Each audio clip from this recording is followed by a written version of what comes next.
Hey guys, Michael Garber here from my luxurious and spacious office here in Hollywood, California.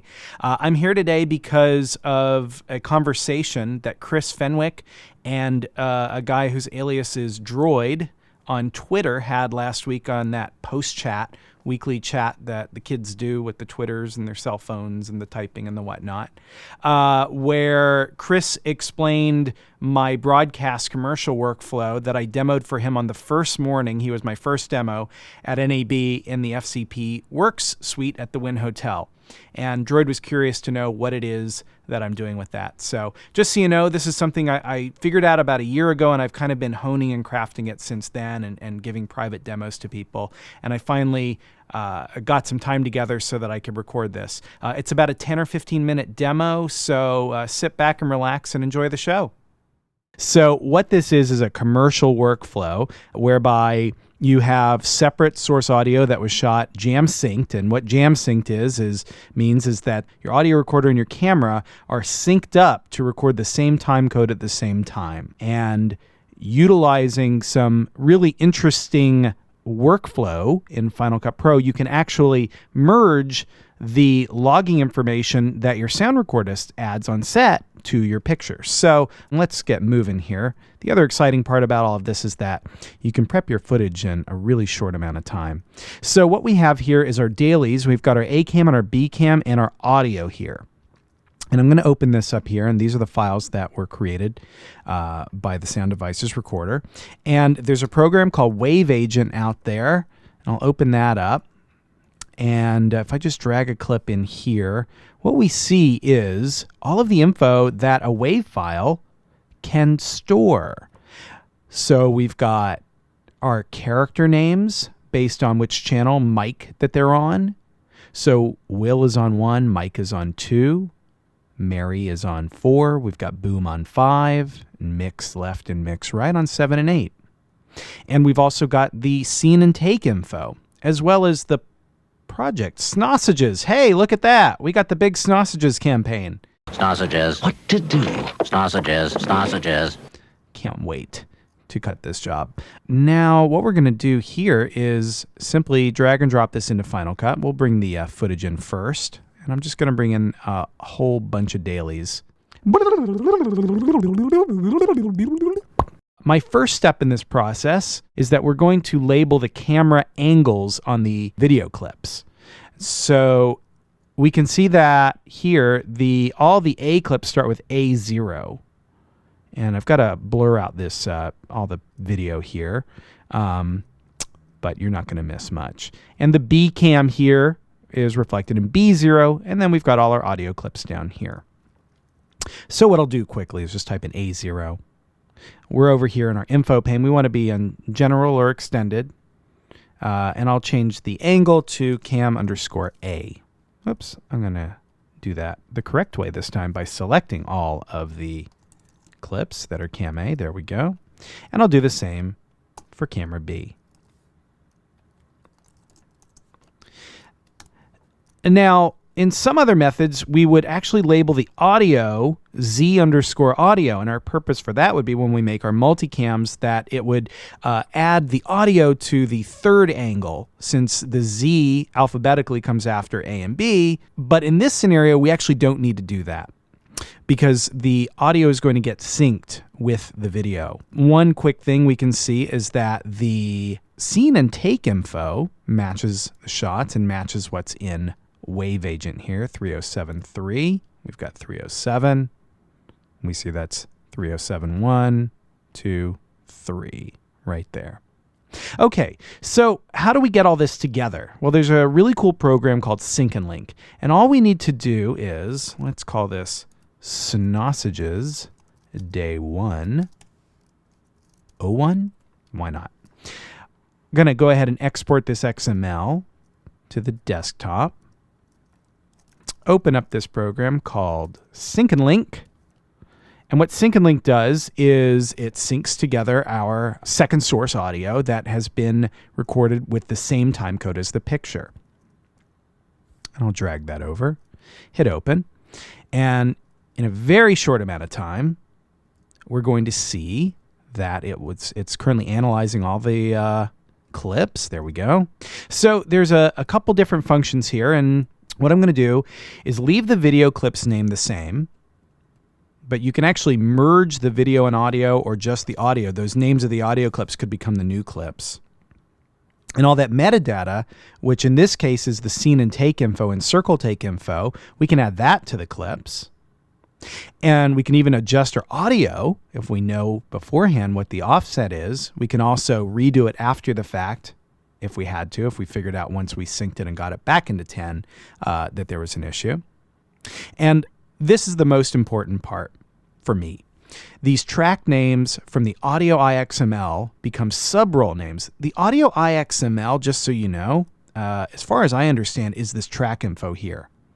I don't know if it pertains to this info or not, but I do know that it pertains to this. And these become sub-roles, which become very important. I'm a big fan of sub-roles and roles. These are going to flow through to our audio mix. And then what it does is a little round robin here. It takes those sub-role names and it copies them and turns them into the audio component names. And we'll see how that works in a second. So I'm just going to sync the clips. It'll ask you where you want to save the XML to. We'll just go ahead and save that to the desktop for now. Let's go ahead and open that up in New Library. And it's created a new event here. And mind you, I have import leave files in place turned on because what might happen is if that was turned to copy files in the library, it would then copy all these clips a second time into the library, which we don't want. Okay, so this is our new synced event. And Sync and Link creates a keyword collection which contains all your synced clips.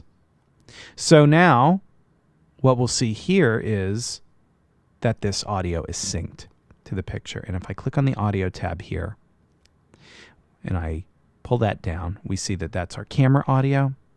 And I can turn that off. And if I pull down this tab here, we see that all those names show up here.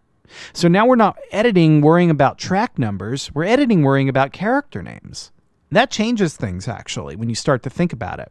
It makes editing go a lot quicker because you can just look at a person on screen. You know who they are because you're working with that character. And you can just quickly turn off all these and turn on just the character.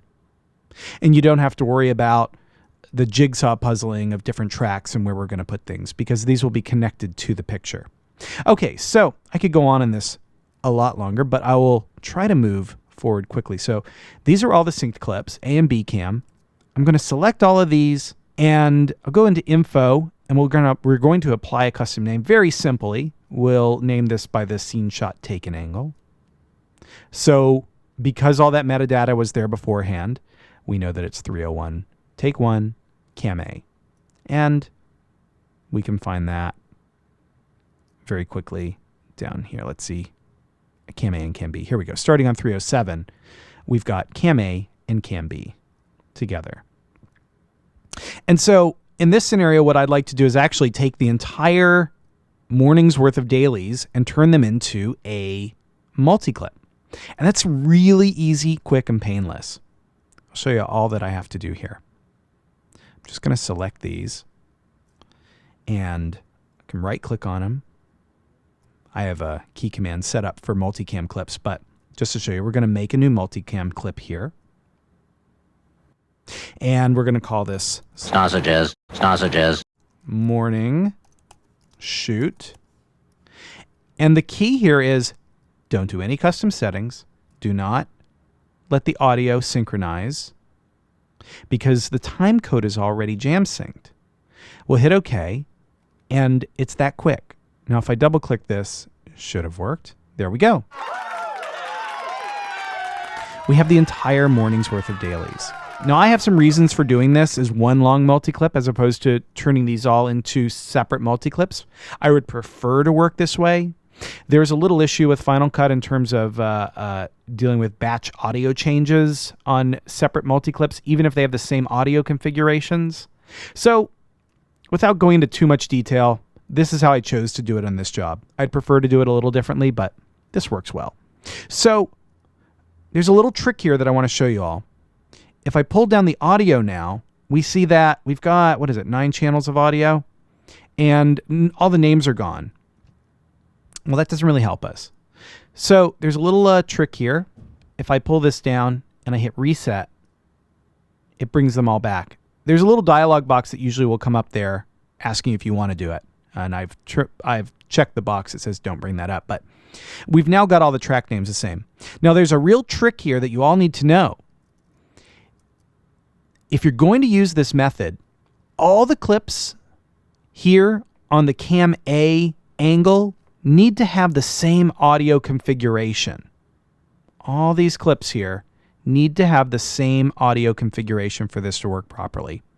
If this clip here was shot with, say, a different sound recorder or 4 channels or just a different configuration or different names, then we would want to create a new angle for that clip. But if I select all these clips, we know, and I draw these down, we can see these are all the same. So that's a good thing. Okay. So what's the exciting part about all this? Well, if I was to create an edit,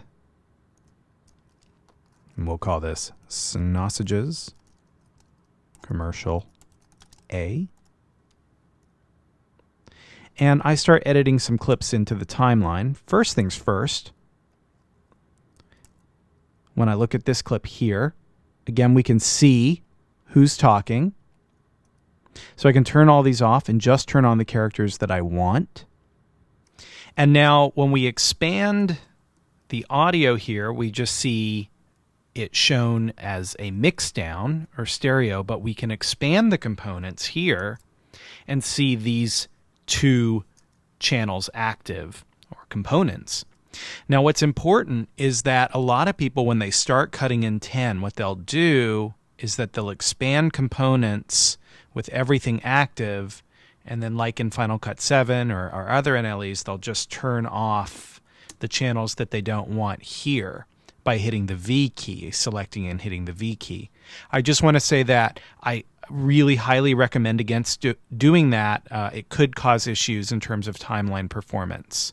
So what you really want to do is every time you want to turn off audio and clips is to go into the channel configuration and then turn on just the clips that you want. And now you understand why I made a multi-clip with all the clips inside of it, because what I can do is I can add additional clips. And so let's say I make a cut here. So now this is 2 clips. If I select these, I can make batch changes to both of them. If these were separate multi-clips, I couldn't do that. And it is only because of the same audio configuration that this is important to me. Now, one thing I also want to show is that I'm going to open up the timeline index and let's go over to roles. What we see are the active sub-roles in the timeline. So if I expand the audio components here on this first clip, we see that Will here, this sub-role under dialogue, which is a primary role, is highlighted here when I show it. And this entire clip here is selected because the Will sub-role is contained within it. If I were to activate all of these, we'd see that they all show up now in the timeline. And this is because of Sync and Link copying the track names over to the role names. This actually can work in an event. If I want to create a new smart collection, I can find one based on roles. And if I turn off, uncheck all of this, and I want to find just the shots that Mary's in,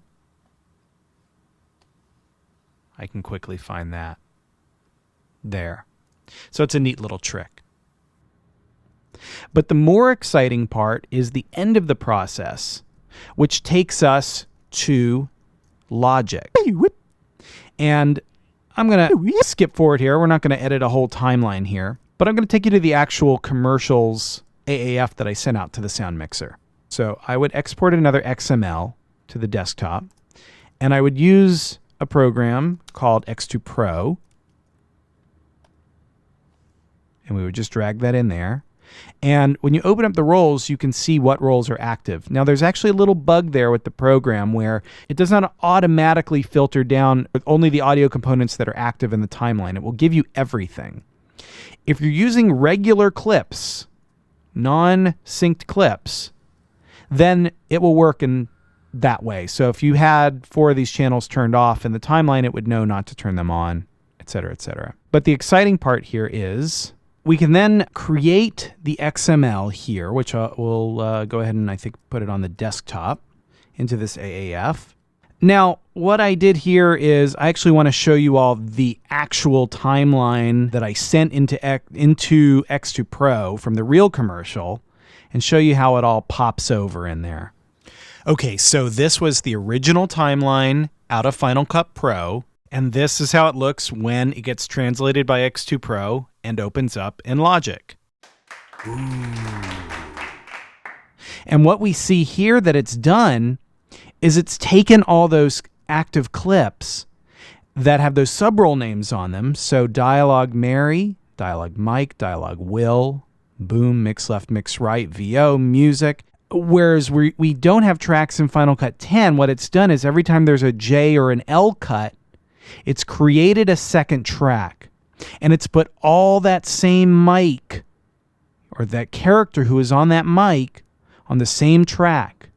So now the audio mixer doesn't have to do a little track shuffling when they get the AAF. Everything is ready to go. Hopefully, this would save maybe a half a day's worth of work or more, depending on the complexity of the timeline. So this is something I've been really excited to show people. I hope that I've explained myself well and that this all makes sense. This is a pretty high-end workflow. This is not, for shooting your kids' high school play, although it could be in the future if we can figure out a way to jam sync different cameras up and label the sub-rolls based on microphones. So anyway, hope that this was something that taught you guys a couple of quick tips. Sorry for the length of this, but it is kind of a complicated thing to explain, but something that saves hours or days from prepping and logging for your edit. Thanks for watching.